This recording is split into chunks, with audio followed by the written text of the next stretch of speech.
And now, the best 60-ish seconds of your week.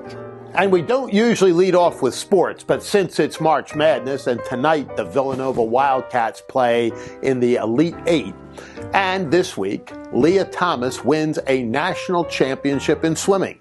That wouldn't ordinarily be that remarkable, except that Lia Thomas was competing as a man just a couple of years ago at the University of Pennsylvania. There's something really, really tragic and frankly bizarre about all of this. Think about the second place finisher in that competition.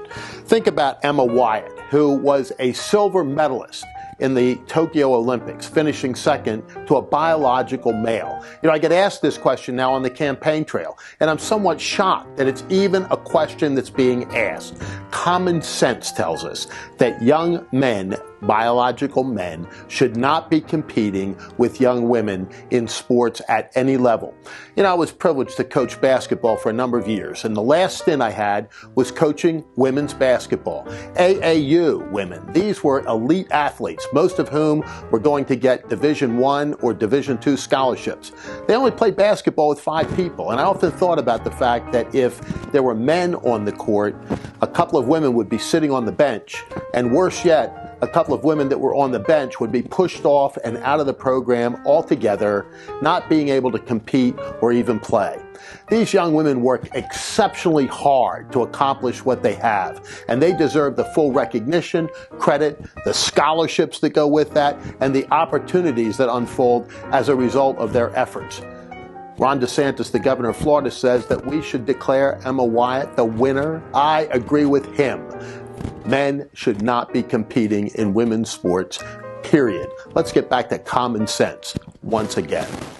On the national level, hearings began this week for Kentaji Brown, Biden's nominee to be on the Supreme Court of the United States. Didn't work so well for Kentaji Brown as real questions began to be asked about her background and her record. Those hearings continue, but Americans need to let their senators hear their voices on this critical issue. The courts really matter, and the Supreme Court of the United States matters more than all.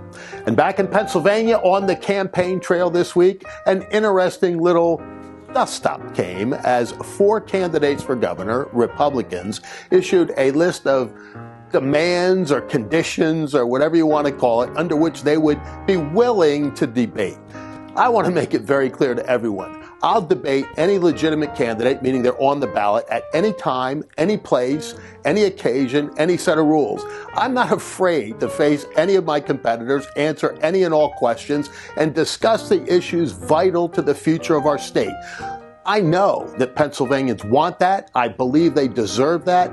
They should have the opportunity to hear candidates up front, unvarnished, unscripted, away from these silly 30-second commercials we've all been subjected to, and to really see and hear what the candidates are all about. But a few of my friends apparently don't like that. What's fascinating about it is the very day that they issued this statement, they broke the rule that they had made. And the very next night, they did it again. So you've got to just wonder whether this was a cheap political gimmick, I think it was, or whether they really meant it. In either case, it was a bad move.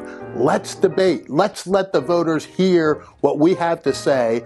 Let's let them see us up front, close and personal, because the choices we make on May 17th are really going to have significant gravity for all of our futures.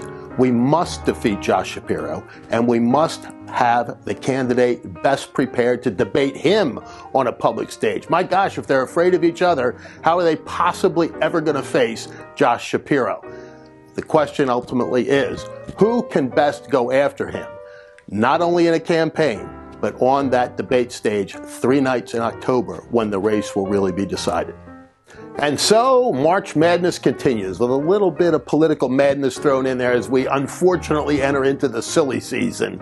I'm always reminded of Harry Truman's famous words, "If you can't take the heat, get out of the kitchen." Tonight in Houston, where I was 6 years ago, as Villanova won the national championship, we go at it again. And for now, that is the best 60-ish seconds of your week.